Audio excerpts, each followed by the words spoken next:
Well, I see we're just after 6 o'clock, so I think it's time. Welcome, everybody, to our second in a series of Vietnam veteran presentations here. We have 2 more for next week, Monday night and Wednesday night again. Same bat time, same bat station, for those of you who are old enough to know what I'm talking about. Some of you may not have met me. My name is Bill Palmer. I'm on the board of the Lyon County Historical Society, and I have a particular interest in sharing the experiences of our regional veterans. I'm a veteran myself, and I have a real passion for helping guys share what their experience was like. And this evening we have Mr. Royal Hettling from Minnesota, and tonight is Air Force night. Royal is an Air Force veteran, and he attended Minnesota schools throughout, right? Yep, all the way, start to finish. He was old enough to avoid the country school near his farm. Yeah. So let's welcome Royal Hettling.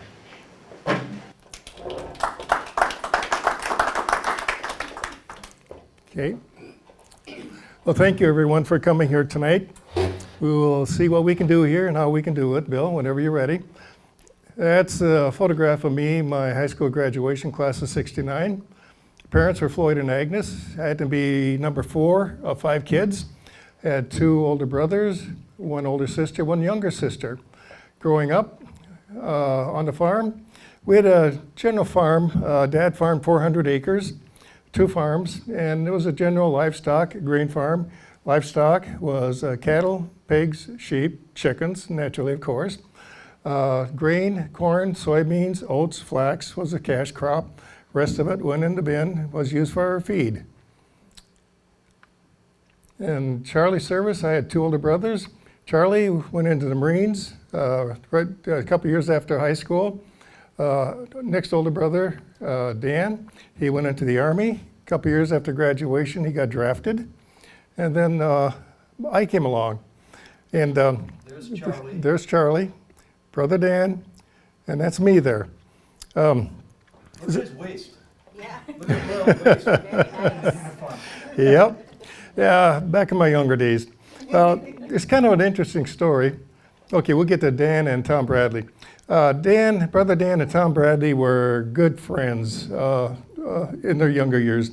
And a story about Brother Dan and Tom Bradley, they both got their draft notices about the same time. So I recall them both sitting on the farm under an elm tree trying to decide what they should do. And they both decided, well, let's let them draft us first. Well, they went just a few weeks apart. Tom got his draft notice, got sent to Vietnam, got killed in action. Brother Dan, when he got his notice, he wound up being sent to Germany. Spent his time in Germany. Now, a few people kind of ask us, okay, Charlie went to the Marines, Dan went to the Army. Why did I choose Air Force? Well, for one thing, I just had to be a little bit different. And then 2, the Air Force had this recruiting song that was played on TV about the time young kids would watch, teen program that they would watch. It was called Air Force Blues. And the chorus to the song was, they took the blue from the sky and a pretty girl's eye and a touch of Old Glory too, and they gave it to the men who proudly wear the U.S. Air Force blues. Well, when you're a very impressionable teenager, there's just something about a pretty girl's eye that really resonated with me. So they had me hooked right there at that line. So okay. Okay, when I got out of high school, I really didn't know what I wanted to do.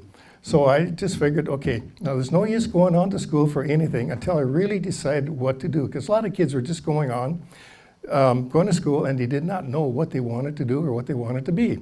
So I just thought, well, why don't I just work on the farm, get a job, work in town at night and do whatever, and see what happens for the first year or so.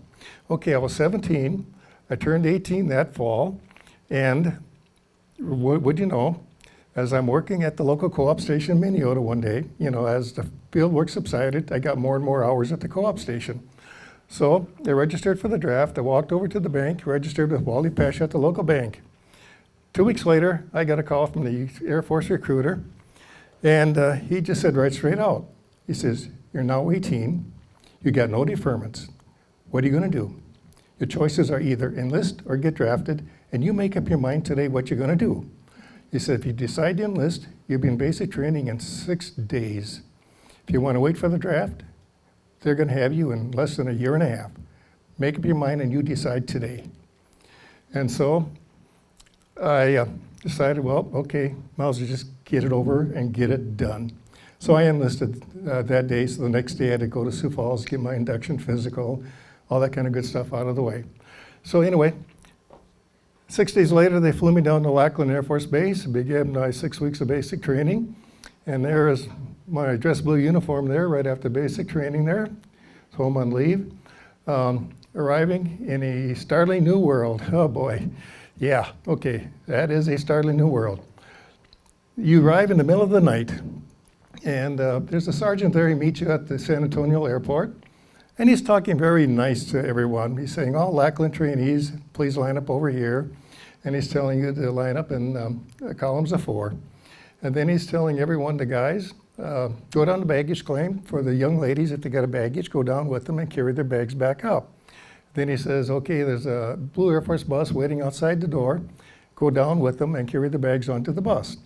And so we all get on the bus. They take us over to the base, and outside the processing center, another sergeant greets us.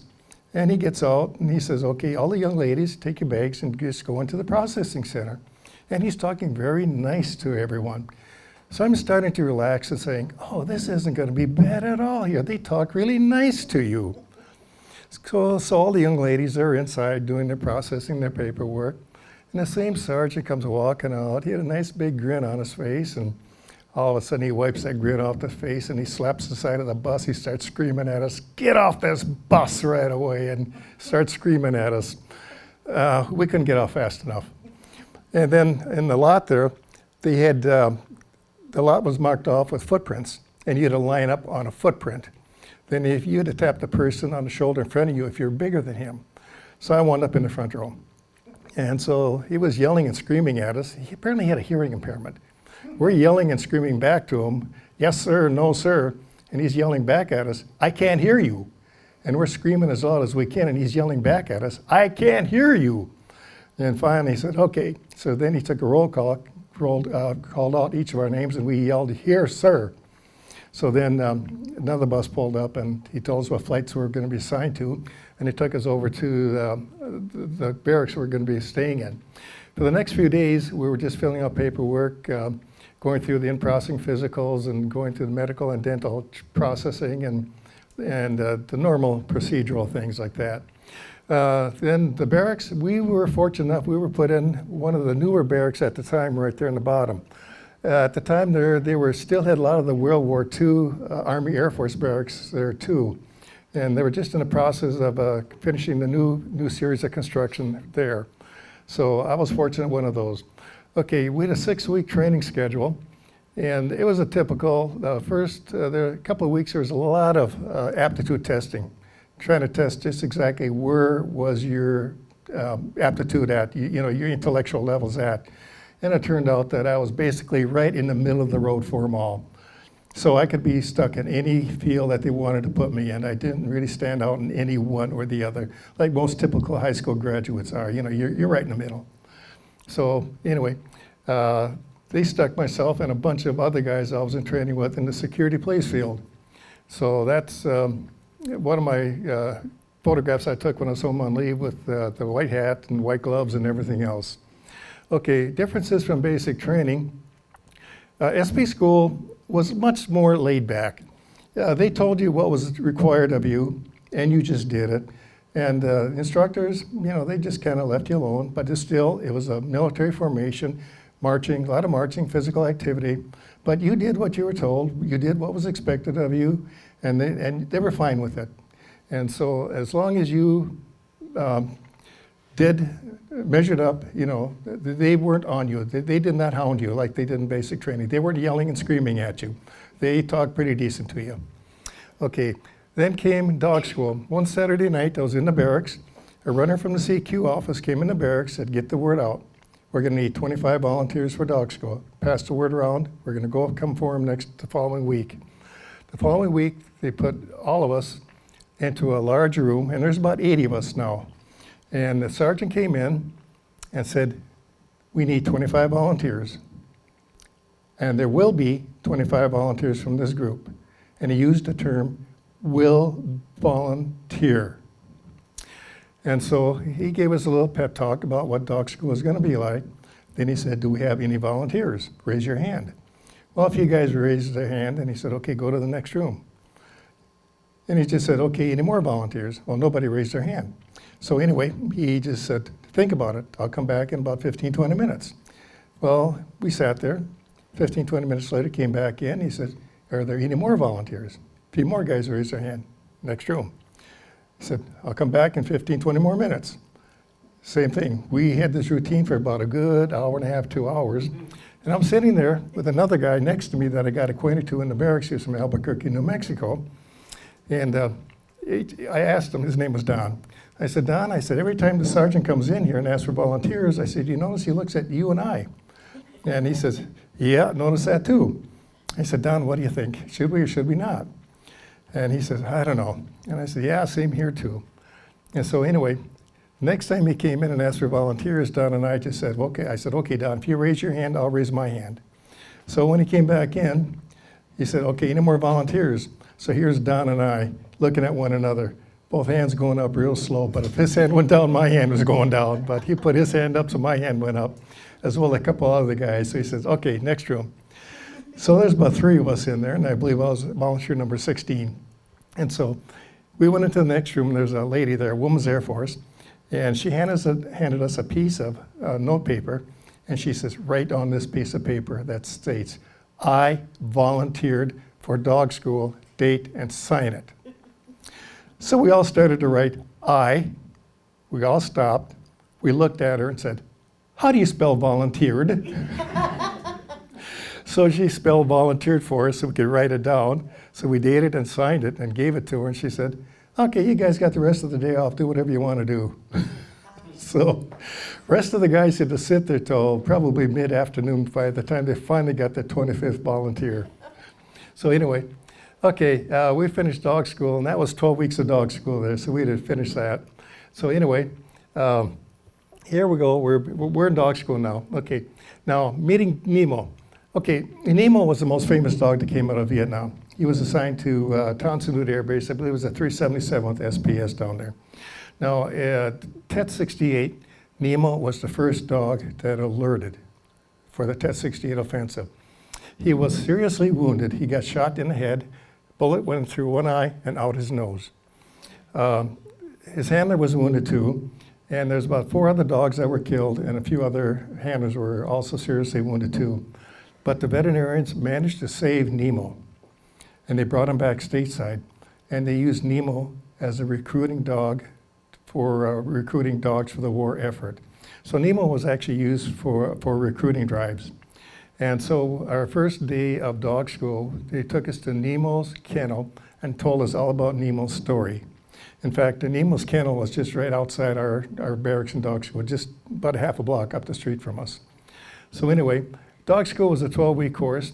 The first week was mainly classroom work, how to care for your dog, the history of military working dogs, how to care for your dog, how to care for your equipment, all that background work that you needed to know. Then you were issued your equipment, and at the end of your first week, here's an interesting story here. You got your leash, and you met your instructor, and he took you out to the kennels, and he hooked your leash to the chain link fence.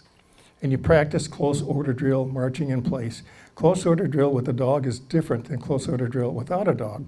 So you would be standing there marching in place, and he'd be telling you what the command is, and you had to execute the command without a dog, so to get you used to marching with a dog. So anyway, you felt kind of dumb with your leash attached to a chain link fence while trying to march. So anyway, that completed the first week. The second week, we were assigned our dogs, and we started our training. In the first 2 weeks, we were on the obedience course. We were learning such high-tech terms such as down, sit, heel, stay. A lot of high-tech terms. And we would be constantly walking around in a circle, either in a clockwise rotation or a counterclockwise rotation. Instructor's in the middle, and he's always barking out at you.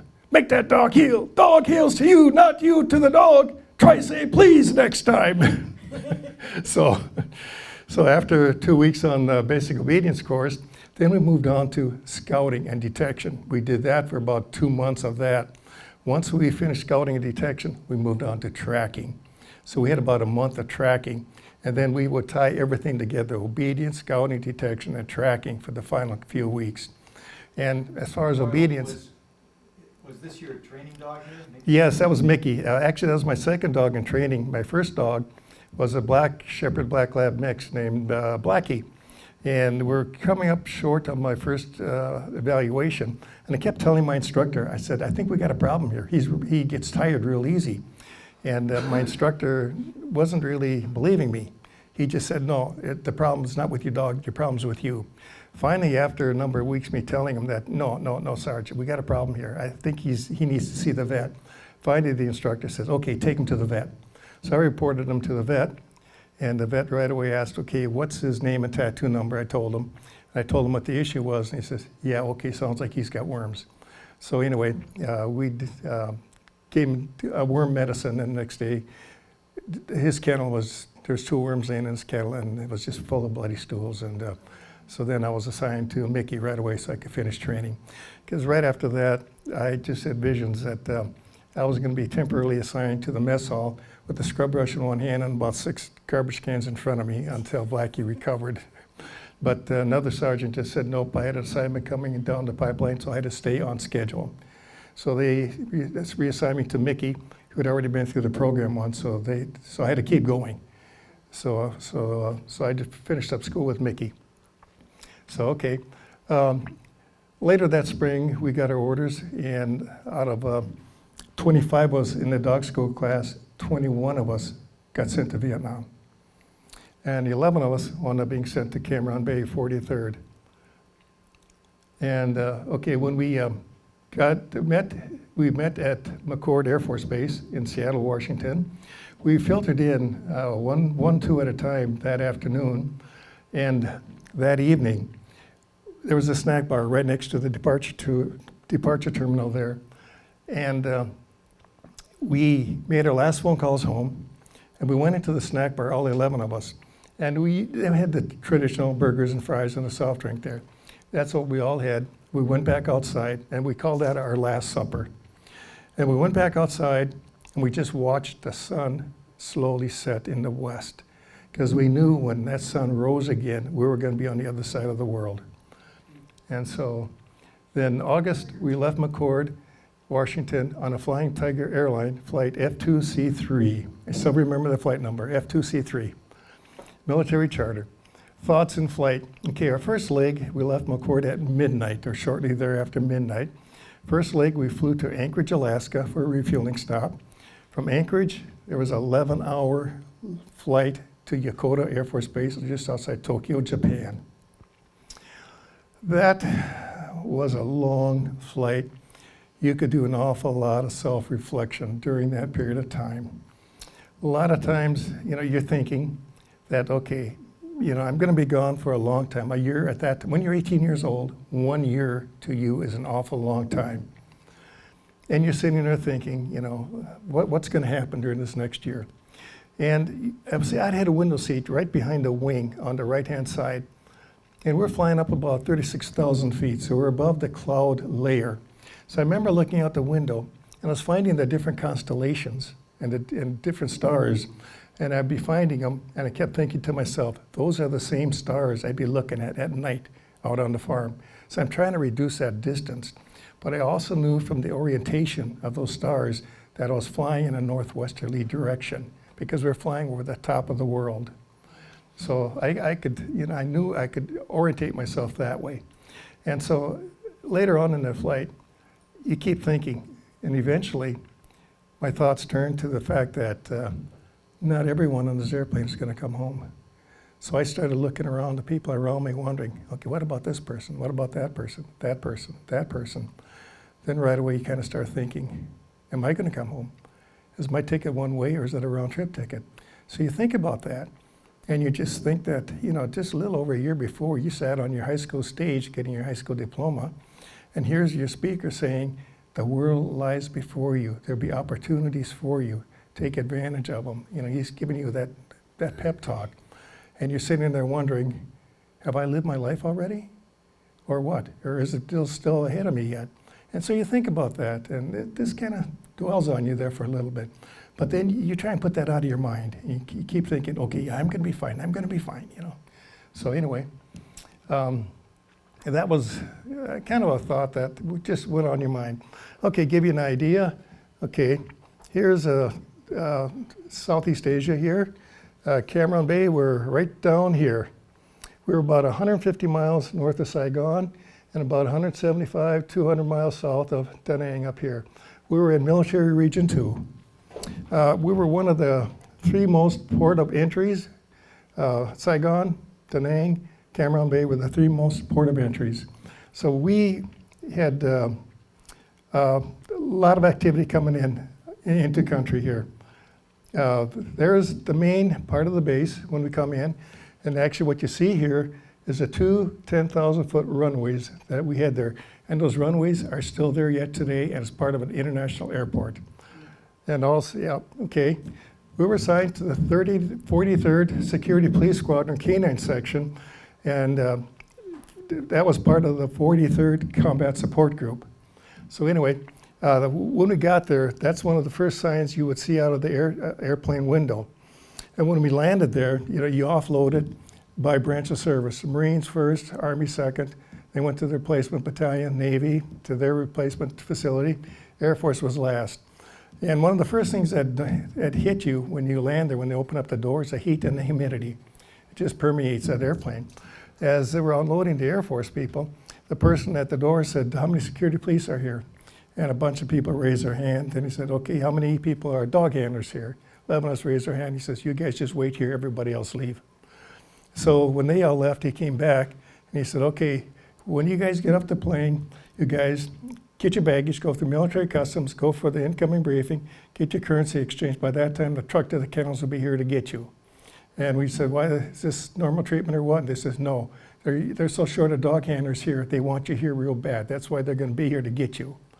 Yeah, they're looking for you. So anyway, by the time we finished our incoming procedures there, the kettleman was right there.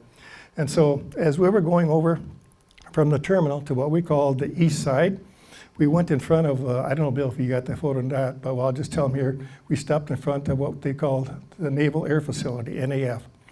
And there's a village right across from them called Mika Village. And about 2 months before we got there, about 12 sappers came out of that village, blew up a observation tower and a control shack and killed several Navy people, and they destroyed some structures and some facilities there, and they ran back out. And the kettleman stopped the truck, and he pointed that out, and he said, this is what your tour is going to be like here. Welcome to Vietnam. Get used to it. So then we went back over to east side, stopped at the orderly room, gave him a copy of our orders. The first sergeant came out and said that processing begins tomorrow morning, pointed out where the mess hall was, where the personnel building was, and he said, take them over to the Hilton Hotel. This is what the Hilton Hotel was like, which was an open bay building for just people coming and going. The room service was lousy. Yeah, you just grabbed a bunk. And you slept with one eye open, that's for sure. Yeah, and don't worry about the cockroaches or the rats, you know, they'll take care of themselves. Okay, guidance, when you're processed in, they told you right straight out, they will not censor your letters.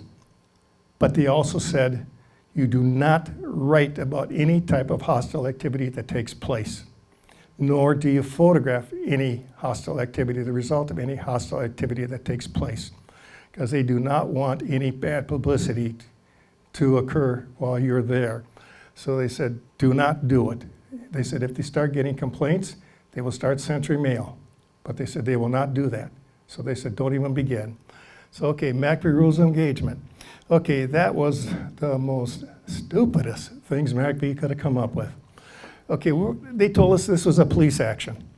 Okay, my commander there, he said right straight out, he said his language was very colorful when he described that.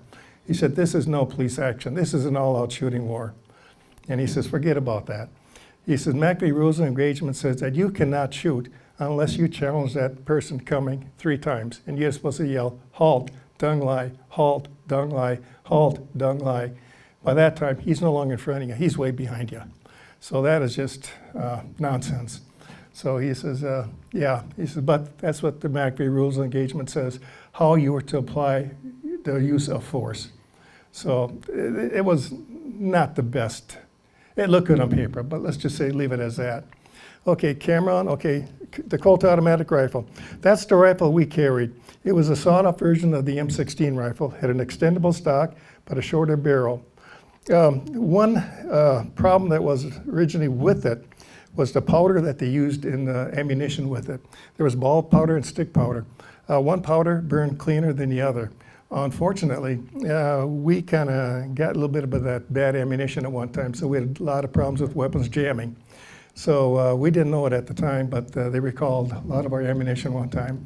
But they didn't tell us the reason why it was recalled, but everything wound up being reloaded. We found out later that we got issued a bad lot of ammunition. So, but after that was all cleared up, we had to do a lot of H&I fire just to show that everything was fine with the rifle. We thought we had bad weapons.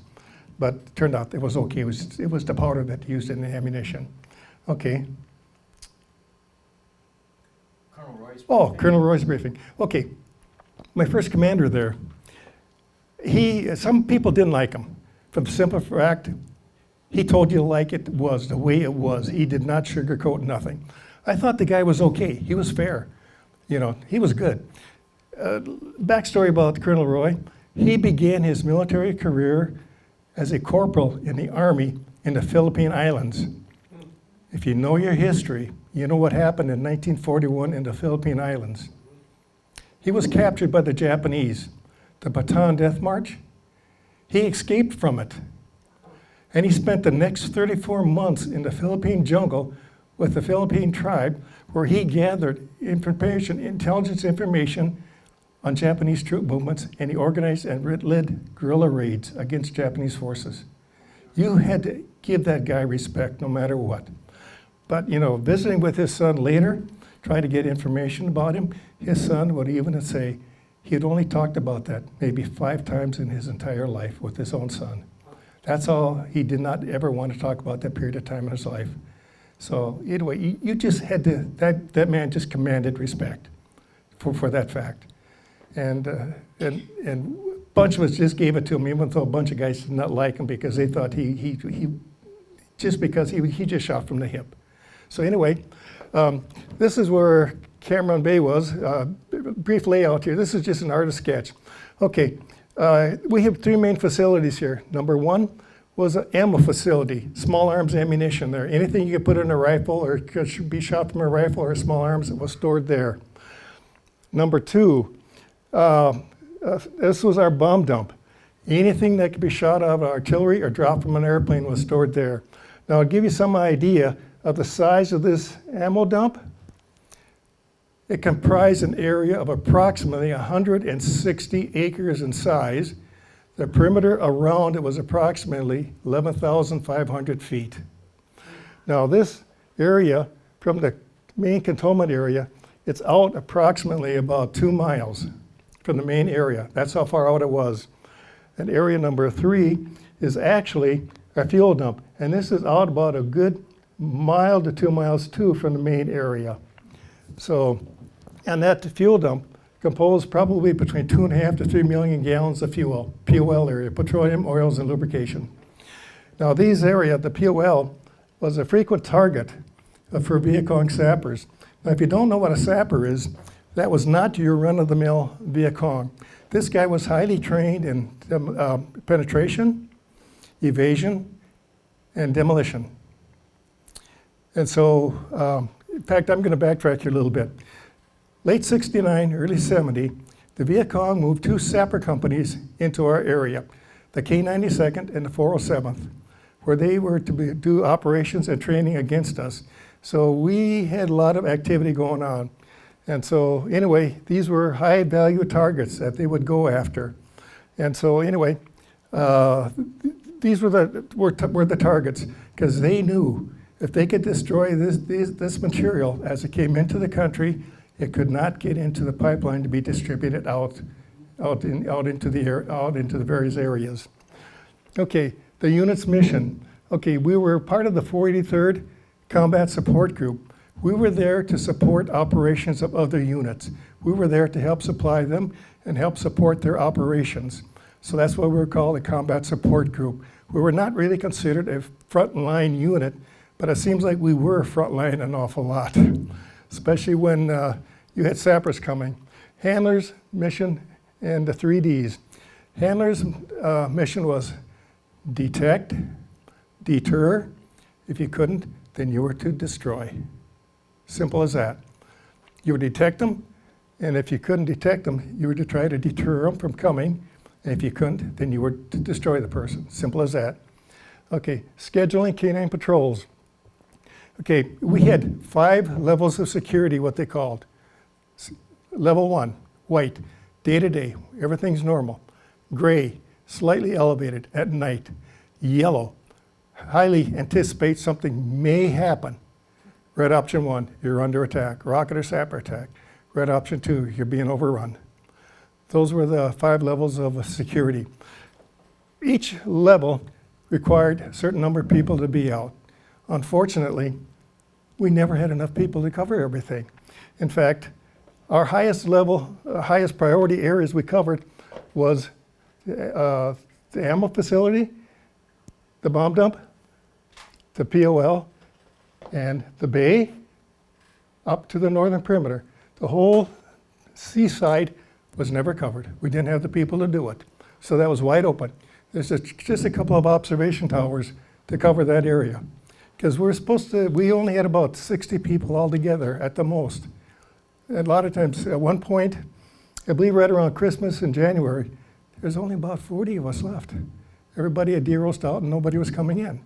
So we were kind of trying to do 2 things at one time. We're trying to cover two poles with 2 guys together, trying to cover 2 poles, and our poles would maybe be 200 yards long, so now they're trying to cover 400 yards, stuff like that.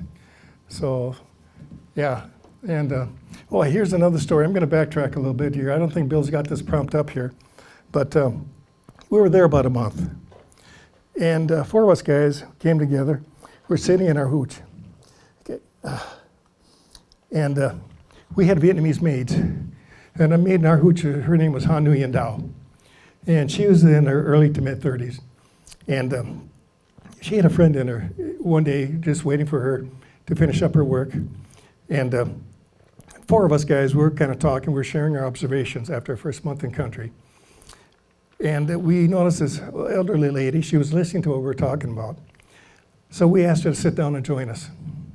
And so she did, and she was probably in her early to mid 40s, age-wise. And so the first question we asked her, what does she think about the United States being in their country? She looked at us and she said, why are you here?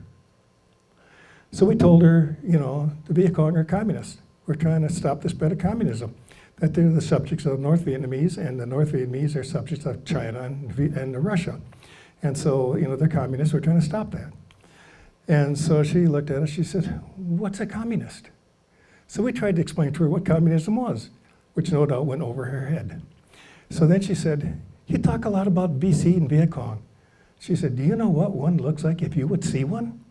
And naturally the 4 of us in our youthful ignorance, we said, yes. She said, describe one.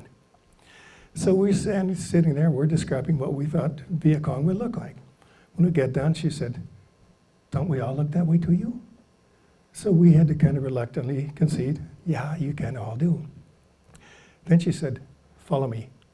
So we got up and we followed her out to the backside of our hooch, and we're standing there, and she said, look around and tell me how many VC you see walking by here. All the young ladies were leaving for the day to go to the pickup point to take them off base.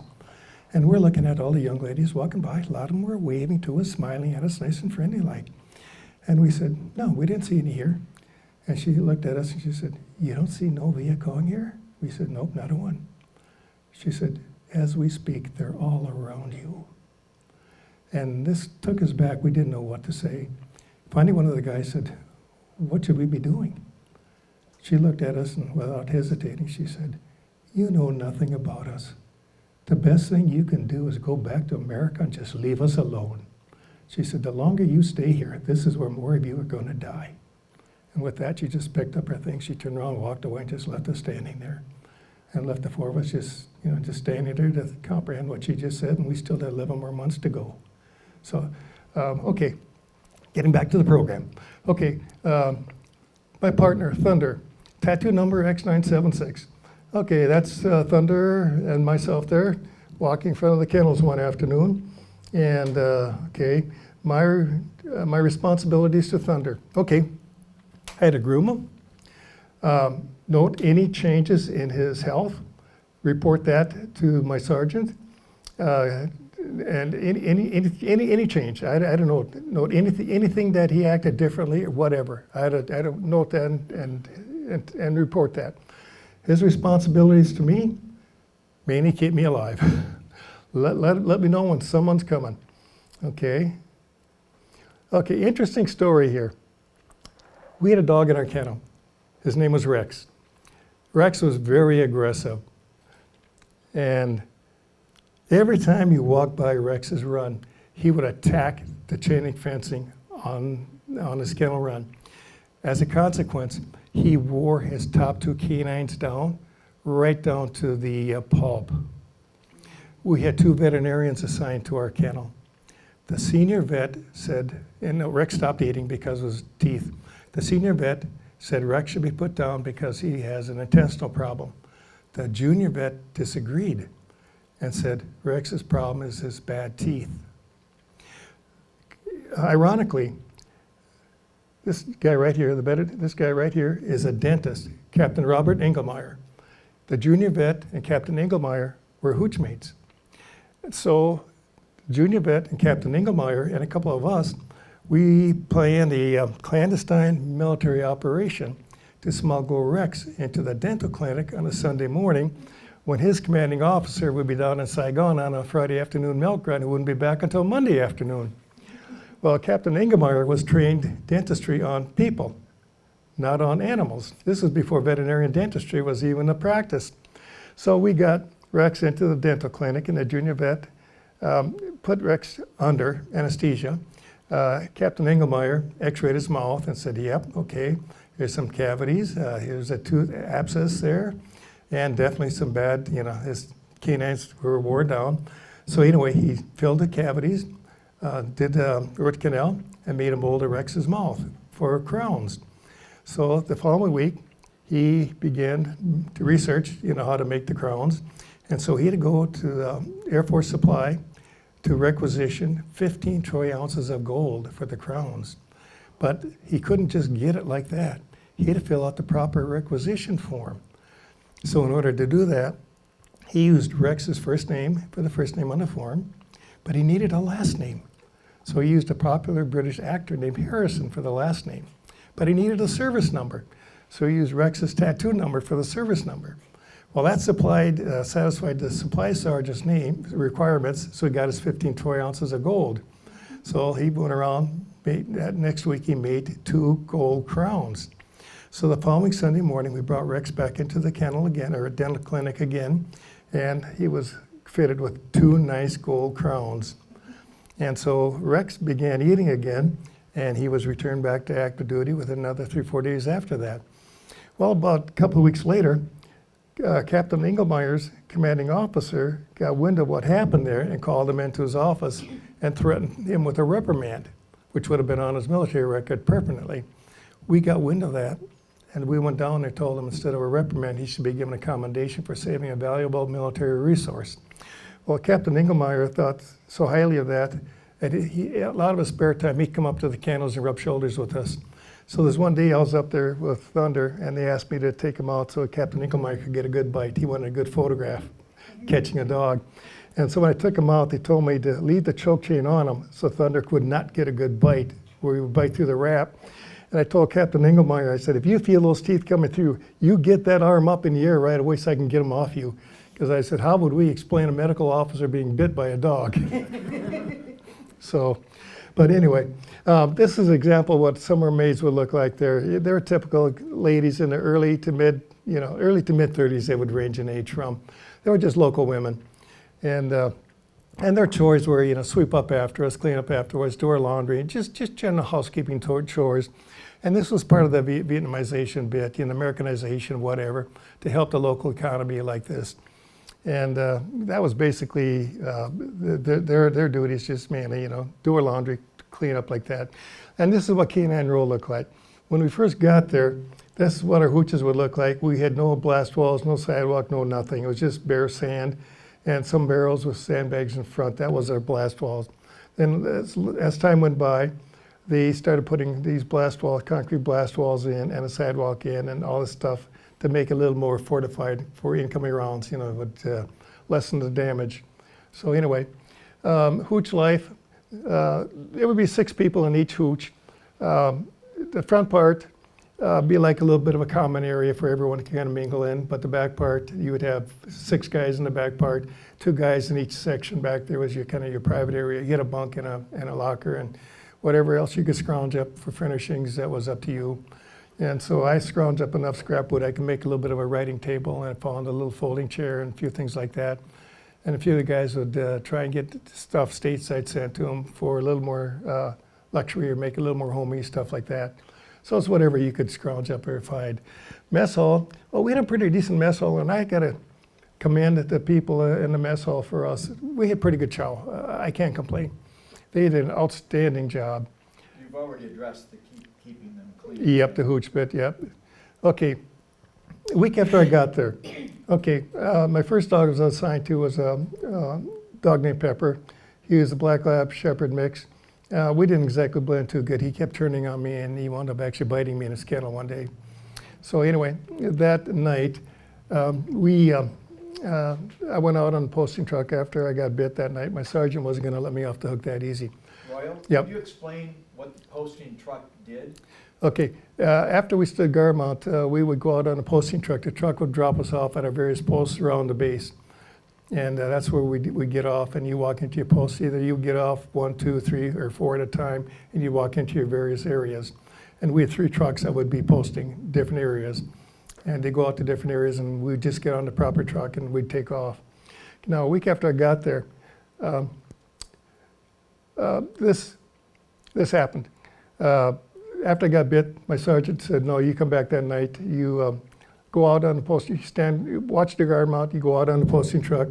And we just went through the POL area about an hour before. And I just got back to my hooch. I no more than laid down, just recapping my first week in country, what all happened. And all of a sudden I heard this loud bang. And I thought, oh, okay, that don't sound right. So I listened there, then I heard the second bang. So I got up, started to get dressed to see what was going on. And another guy in my hooch, I was in a permanent hooch at that time, another guy in a hooch who was off that night, his name was Davenport from Salt Lake City. He came in, as I was getting dressed, he came in and he said, your country sent you here to fight a war for them. Time has come for you to go out and start fighting it. They just blew up part of the POL. So I went out there and looked, and off the distance where the POL was at, and you could just see the fireball just going like the sun was coming up. And so we could not keep a weapon in our hooch, but down at the end of Canine Row was a whole Connex full of rifles and ammunition. So they're passing them out until everyone grab it and get on a truck and go out to wherever you're posted at. So I spent the night out, out in the ditch outside the gate. Okay, explosions and alert. Okay, by that time the big voice, giant voice, the siren sounding and everything else. Okay, later that morning, we went through a rocket attack. So we had about 4 or 5 incoming 107s dropped on top of us. So as the sun was coming up, they said, we're gonna go out and do a sweep around the POL area. We walked around that. I could see the tanks that had burned out. And so we just kind of walked around the POL area. Everything was clear at that point. So then we came in later that forenoon, turned everything back in again. And that's kind of what that looked like afterwards. Okay, here we're getting ready to stand guard mount. Okay, duty rosters posted. They would be posted in the morning when you come back in. You would look where your name was at and what your post was for that night. And uniforms and equipment. When you got there, you were issued 2 uniforms, 2 tropical, 2 camouflage. You see example of each there. And if you look in the back row there, there's a guy's elbow standing up there. It's probably blocking me. That's probably me standing back there, because I always stood in back. I never wanted to stand up front. So I stood in back, because I figured I was in less trouble all the time. So anyway. Royal, what would you be equipped with? Okay, you would have a 2-way radio that's right here. You'd have an ammunition pouch, you'd have your rifle. A lot of times we would carry maybe an extra knife or a bayonet or whatever, your water canteen cup, whatever, a little bit extra you wanted to carry. That was your minimum requirement. Your ammunition pouch, you had 90 rounds of loaded ammunition with you, 5 magazines loaded. Okay, you would be picked up at your hooch around 7 o'clock in the evening, or just before 7. So you could be standing guard mount shortly after 7, because that's about the time the sun would start setting, was shortly after 7. And so they wanted you ready. At guard mount, they would call off your name, you sound off with your post number.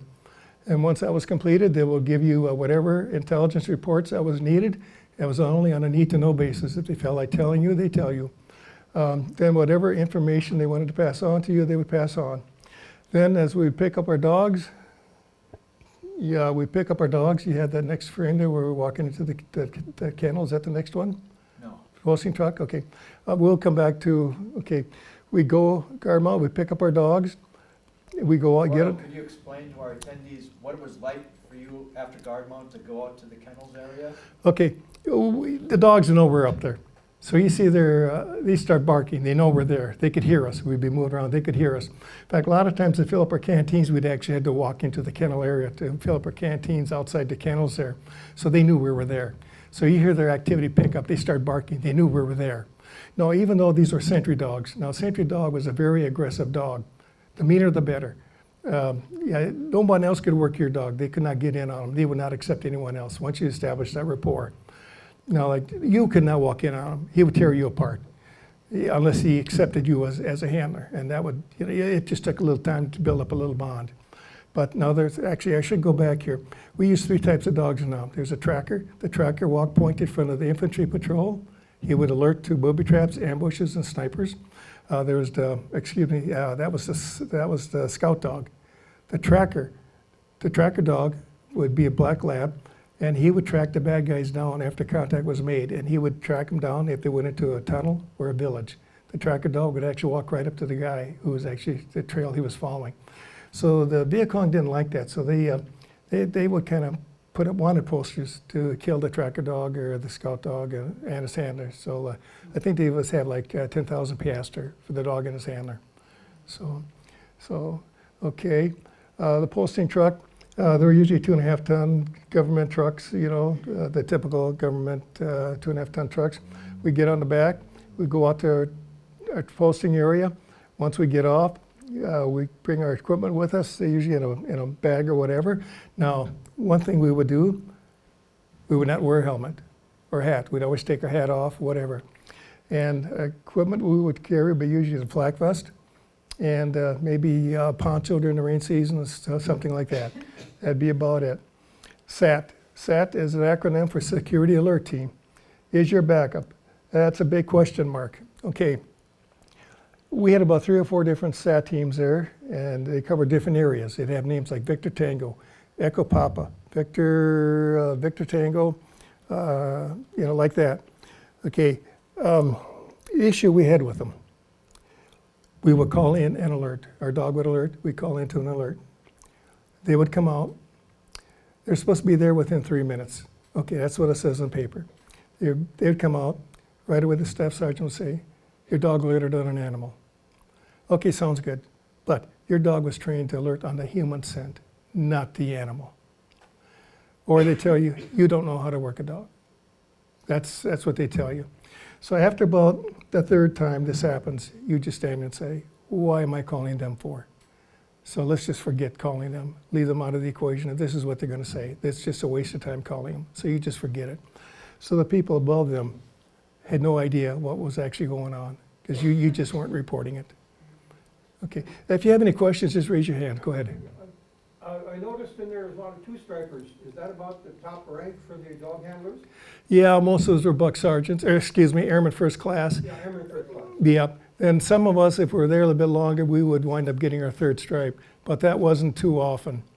I know right after I left, I had to do my paperwork and my classroom work to get my 3rd stripe, and I got that about 3-4 months after I left Hero Scout. I got my 3rd stripe. Got your 3rd stripe. Yeah. Okay. But I had to do all my paperwork and my background work prior to that. So, yeah. So, okay. Everything changes that night. Okay, what we always said, we owned the day, but Charlie owned the night. When you go out at night, all you see is darkness and shadows. Okay, you did not want to focus your eye on anything at night because you would not see anything. Okay, now, if you did, all you see is brush. The wind would move that brush. Okay, if you have imagination, a wild imagination, that brush would take on, in darkness and shadows, that shadow would take on a human form. And it just seemed like that human form would start moving to you. And that wind blowing through that brush, all of a sudden, it sounded like it was a voice. Voices, your mind would interpret that as voices. So if you had a vivid imagination, your mind would just start running wild. And you couldn't do that. You couldn't have that. So you had to learn to trust your dog. And my first 2 nights, the language I like to use to basically describe my first 2 nights, I probably best not use here because there'd be some expletives in there. Yeah, I did not trust my dog. I was scared stiff. I was absolutely petrified. My mind just ran wild. If something bad would have happened, I would have been absolutely worthless because I could not function at all. That's how bad it was. Go ahead. How long were you and Thunder bonded before you got thrown into the mess? We bonded almost immediately, within the first hour or two. He kind of accepted me, I accepted him. Dogs have personalities like people. Some people mesh right away, some don't. Pepper and I did not mesh right away. Thunder and I meshed right away. Yeah, so yeah, okay. You have to learn to trust your dog. And so after my second night, I said, if I'm gonna survive this tour, the first thing I gotta do, trust my dog. So after my second night out, I'd be out there, and if I thought I heard something or saw something, I'd look down at Thunder. Okay, he didn't alert. Okay, so that's nothing to be concerned about. That's just some natural phenomenon. And as time would go on, that was a valuable lesson because as time went on, in fact, one night, I could have swore up and down, I saw a human shadow floating along the horizon. And it was dark. I was looking up into an area that's a little less dark, up into a night sky. I could have swore I saw a human figure floating. And I quickly looked down at Thunder. He was acting normal. So I thought, okay, did I or did I not see that? So he didn't alert. So I thought, okay, now let's just go up to up on top of that hill, see if we find anything visual, concrete there. Found nothing. So I thought, okay, this is just some naturally occurring phenomena that just occurred that my mind, what my eyes saw and what my mind interpreted as. That's all it was. So, okay, it was nothing. So that's why I said you got to keep your mind open and got to learn to trust your dog. Okay, this is some of the wildlife we have there. Okay, on the upper left was a lizard. We had a name for him. I will not use the slang name here because there's a little term there for it. Based on the sound they made at night? Yes, it was based upon the sound they made at night. And you would think that it's someone out there kind of shouting insanity, the F word to you. That's exactly what it sounded like. And they would grow to maybe 3 feet in length, the adult one. The anaconda, we had a couple that we found to be about 20 feet long up in the rocky wooded areas. And there's a bunch of wild boars that be running around in those areas there too, we had to be aware of. Then also too, we had some primates, orangutans, and you would, from time to time, you would not see them, but you'd hear them shaking the brush. And so if you got close to them, they'd start shaking the brush. And so they let you know that you're invading their territory, so you'd kind of want to back off real quick. Okay, the boar, the lizards, the rats, okay. Yeah, there's Thunder and I. We're about ready to go out on post there, and you can see where he's getting close there, where he said, okay, let's go. Okay, rocket attack, okay. Cute story there. I'm there probably about a month or so. Your first month is your learning curve. Okay, I'm back about the third row back. My objective that night was to kind of help secure the control tower. Okay, we come under a rocket attack that night. And so I hear him coming, I hear him hitting first. And so I'm kind of watching and looking. Then I see them starting to come. You know, they walk them in. Okay, they're coming in closer, closer, closer, and closer. And so I'm watching them come closer and closer. And finally it occurred to me that I thought, you know, these things are getting kind of close. Maybe I should think about taking cover here. So I looked around real quick and I saw a little bit of a crater that's around a tree there. So I thought, oh, that's good cover. So I dived into that little crater. In the process of diving in there, I firmly planted the muzzle of my rifle into the soft sand. So when I picked up my head to look over the crater, thinking I'm going to see a vehicle running all over the place, what I saw was my rifle sticking out of the sand. So I had to quickly pull my rifle out, and I looked, and my muzzle there was caked with sand. So I had to quickly break it down, shove my cleaning rod through it, and reassemble it again. Then I flopped myself down on the sand, you know, and ready to start shooting at anything that moved.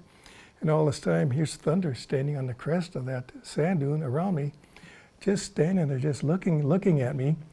And if you could read a dog's mind, he's probably thinking, where did they get this guy from? Look at him. Look at the way he's reacting here. You know, if I got to look after this guy for the next year here, man, I definitely got my paws full. This is nothing. Now look at him. Wait till something really happens. But that was Thunder. But anyway, okay. First alert by Mika Village. Okay, yeah, by Mika Village. Yeah, that was quite a place to be at. Okay, one of my first nights up by Mika Village. Okay, I had Thunder alerted. Okay, and I saw someone crawling in the brush on the other side of the wire. So I called in an alert. SAT team comes and said, nope, you just had an animal alert, and they leave. Okay, we had what we call a reserve unit, which is another canine patrol. They came around about a half hour later. So I'm telling them, they said, yeah, Thunder alerted. I said, and I saw the guy right over there. I saw him crawling right over there. And they're telling me, they said, yeah, okay, yeah, you did see somebody. But then they went on to tell me, yeah, remember now, the naval facility is back there. So what you probably saw was someone from the naval facility went into the village before it was sealed off, probably had a girlfriend there, visiting his girlfriend. Now he had to get back to the naval facility before morning muster, and now we got it sealed off, and you know, now he had to find another way to get back. So you alerted, your dog alerted on someone else. If you saw him, you know, that's okay. If it was VC, you would not have seen him. But he said, but if you saw him, yeah, that's okay. It was probably someone from the naval facility. Keep that point in mind. If you saw him, don't worry. VC, you would not see him. So, okay, tripler incident. Yeah, here's another sad story about the SAT teams. Okay, by this time, you know, I'm not calling anything to the SAT teams because I said I've had enough of them. Okay, I'm on the bay, just north of where Mika Village is, and we started having trip flares going off in a wire, and the control. Well, could you explain what a trip flare is? Okay, trip flare. Used for? It's set in the wire, in the perimeter wire, and there's a trip wire that extends out from it. So if anyone trips that wire, the trip wire, the flare goes off. Okay, the first flare went off shortly after we got out there.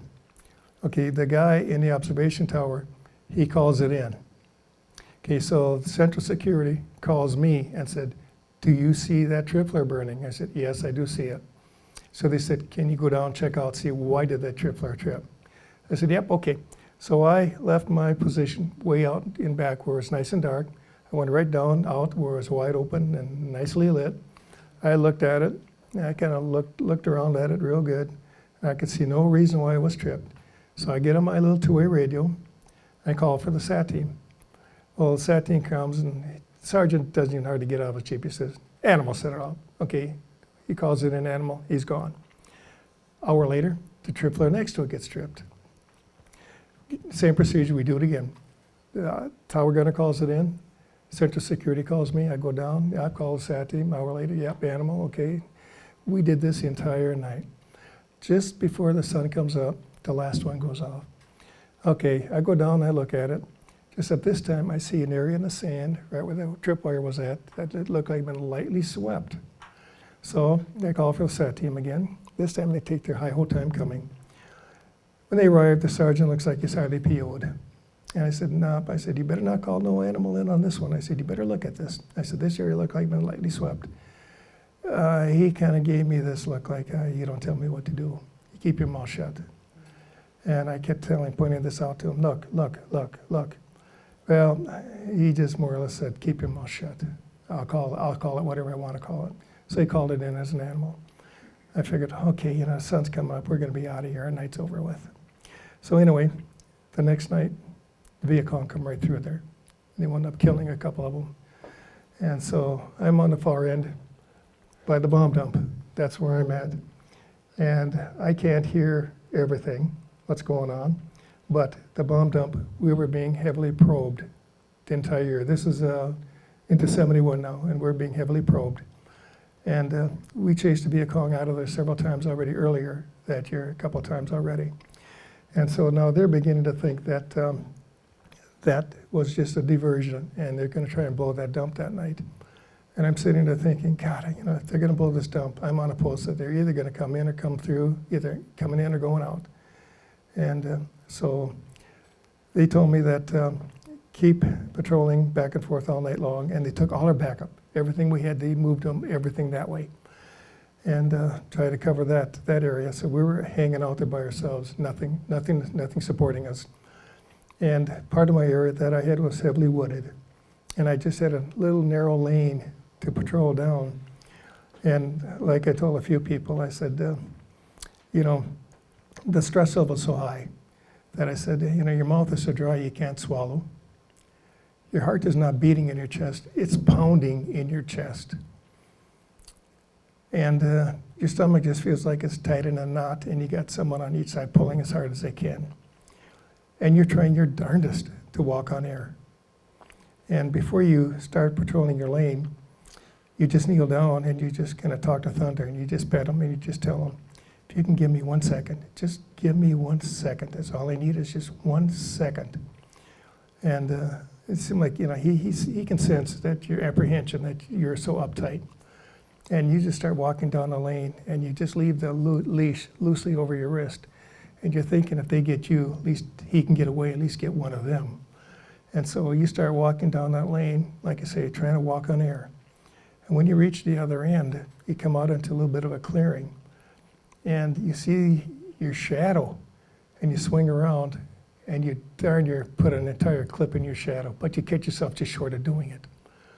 And you just kind of take a deep breath and just say, okay, I'm over here. I made it through here. Then you just kind of reflect for a moment and just saying, okay, I'm over here. Now, if there's anything else, anybody else, they're way back over there where I just came from. So I got to go back down this lane again to get back over there again. So you go through the same emotion again. Well, once you get back over there, there's a mortar battery back over there. So I'm thinking, I'm going to stay there, that mortar battery, because they got some protection back there. So you get back there, then they tell you, no, you got to keep going, you got to keep doing this. So you do this for the next 4 or 5, 6 hours that night, thinking that, okay, maybe this round they're going to blow this dump. They're thinking, yeah, they're still going to blow this dump. But they didn't blow it that night. Yeah, so it took about 5, 6 hours before you begin to realize that, no, that incident was just isolated on the other side that night. But when you come in the morning, you don't sleep well at all. You just get cat naps, and that's it. You just don't feel good at all. Yeah. Okay, handlers and partners. Beach runs and shampoo baths. Okay, during the dry season, the monsoons will last from about 3 to 4 months. It would rain day and night, nonstop. But during the dry season, we'd have to take our dogs down to the beach once a week. We'd let them run into the ocean, South China Sea, get them good and wet, playtime. And so when we come back up to the kennels, we'd have to give them shampoo, and Thunder really liked that. I think it's just mainly he liked the massaging that you give him. We worked the shampoo in and then rinse it out and all that kind of stuff. He just loved that. Just the massaging, I think he liked the best.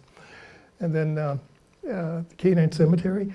Now we had a flag flying over our canine cemetery there, and we had a light shining at the base there. And there was a second lieutenant come up one day.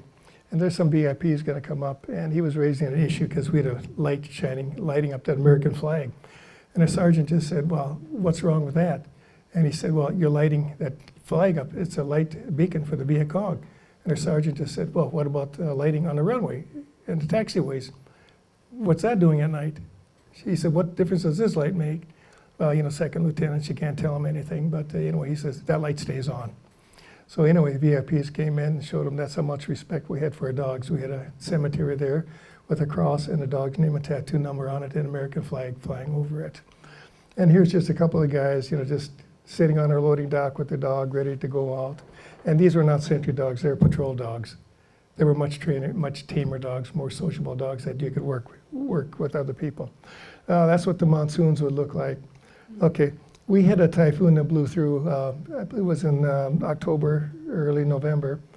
And if you would have seen what Canine Road looked like afterwards there, it looked like a disaster area. We had doors blown off, we had sections of roofs missing, and we actually had to sandbag portions of our roofs to hold them down prior to that.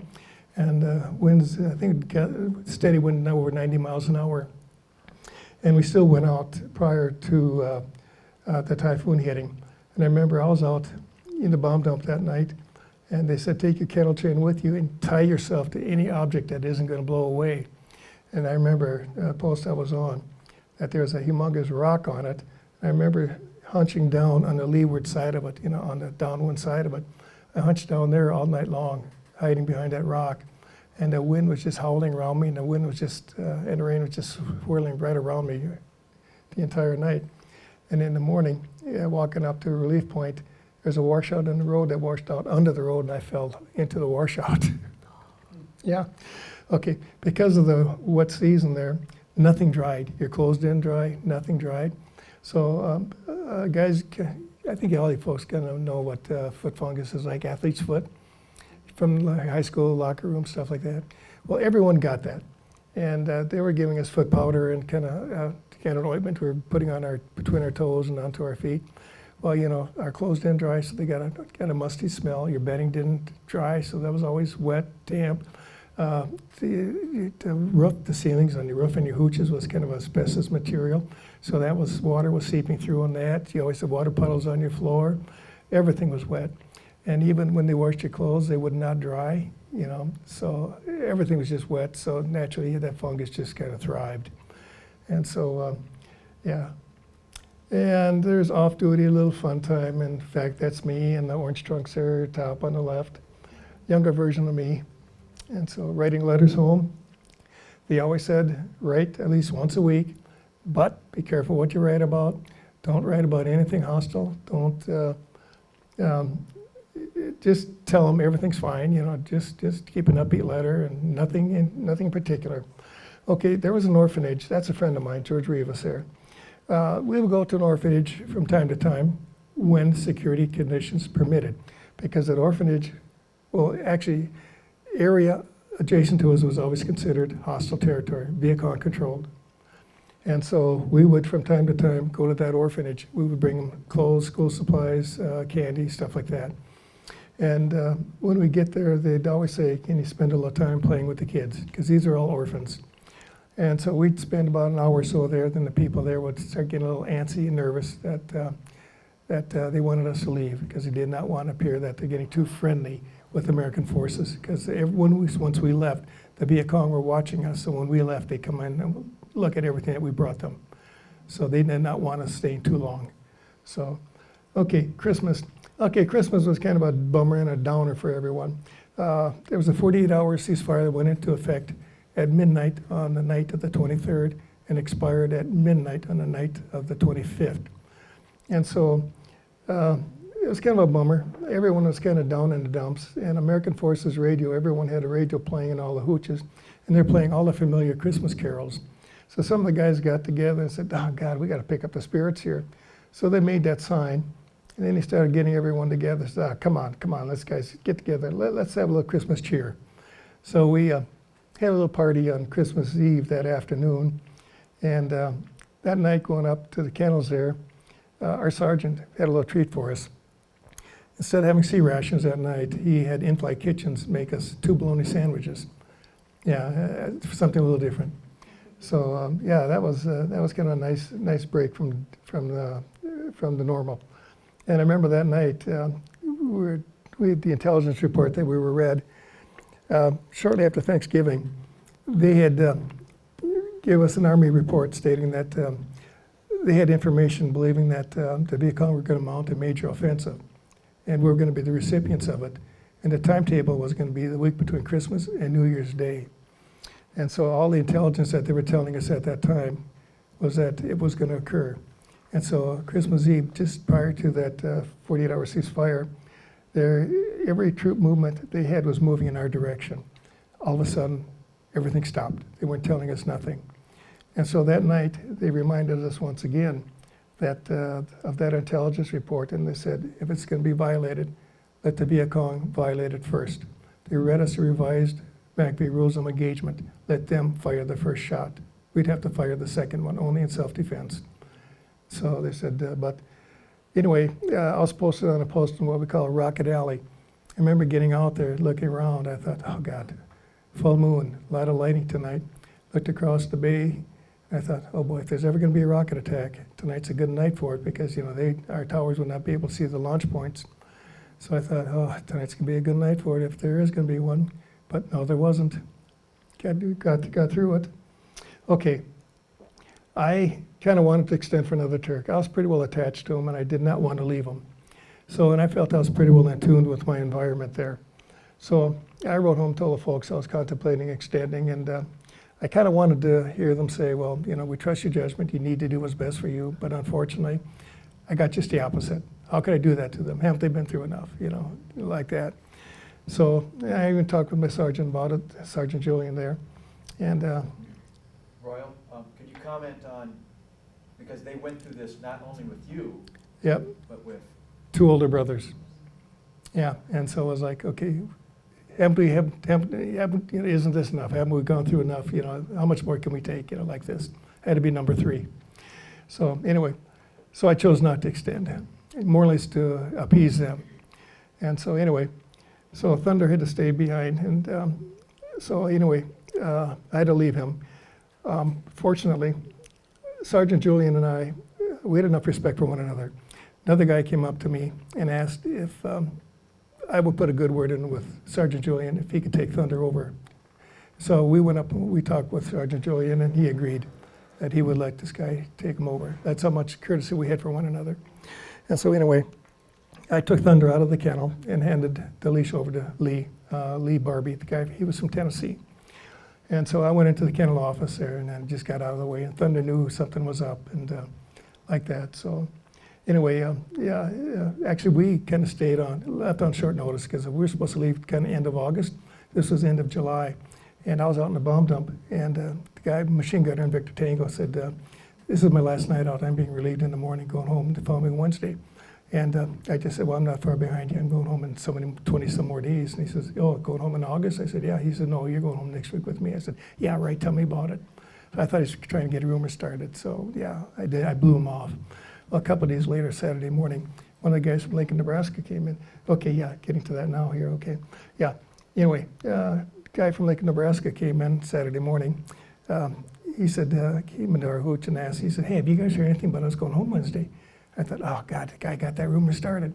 So I told him, yeah, I heard that the other day. I said, don't believe it. I said, we got our orders. We're going home in like 16, 18 more days or whatever it was. I said, don't believe it. He said, yeah, you're probably right. So anyway, I crawled in my bunk, went to sleep, and a couple hours later, kind of woke up to some partying going on outside. And so I just thought, okay, yeah, fine. So I rolled back over and went back to sleep. A few minutes later, one of the guys came in, the guy in the bear shirt up there on the right there, that's Steve. He comes around and starts grabbing me, shaking me. He says, get up, we're going home. I said, Steve, I told you earlier, it's a rumor, forget it, until you see it in writing. I rolled over and went back to sleep again. A few minutes later, he comes back, grabs me, pulls me out of my bunk and drops me on the floor. I said, all right, Steve, that did it. I figured I was bigger than Steve. I could physically remove him from my side of the hooch. So I'm picking myself up off the floor there. He's holding this piece of paper in front of me. He says, here, read this.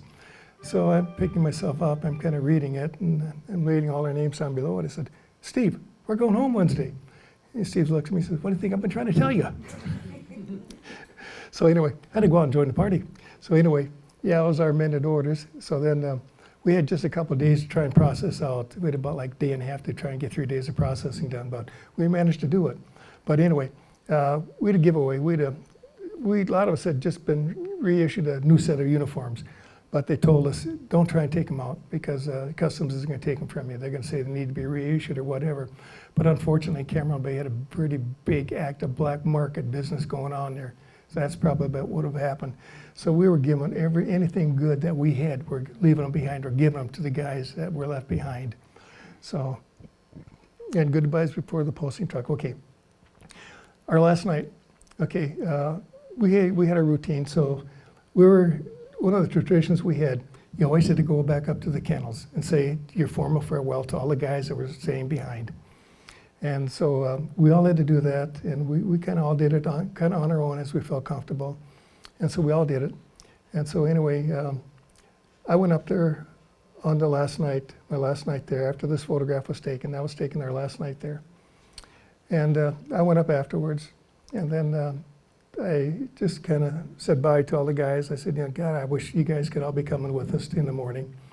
And I said, good luck, guys. I said, I'm really going to miss you guys. I said, I wish I could stay longer, but I said, I guess that's not the way it was meant to be. And I said, I hope all you guys get early release. This is what we are getting, because they cut us short by about 3 weeks. So I said, I wish you guys the best. Okay, last meal and walk around. Okay.